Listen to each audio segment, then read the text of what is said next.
Subscribe कीजिए मेरे YouTube channel Sobia ji health and beauty tips को और बेल आइकन पर क्लिक करें हमारी लेटेस्ट वीडियो सबसे पहले देखने के लिए।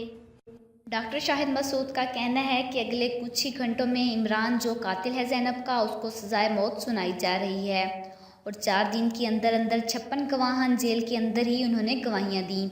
और डॉक्टर शाहिद मसूद का कहना है कि इन गवाहान को कोई भी नहीं जानता था। इस इमरान को जब आवाम के सामने लाया गया तो वो चीख रहा था कि मैंने कत्ल नहीं किया, जबकि उसके वकील का भी यही कहना है कि मैंने कत्ल नहीं किया, हम सब बता देंगे।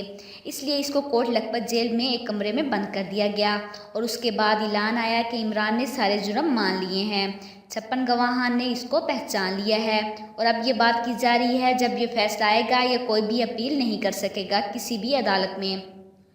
इनका कहना है कि इमरान का जो वकील था वो भी भाग गया।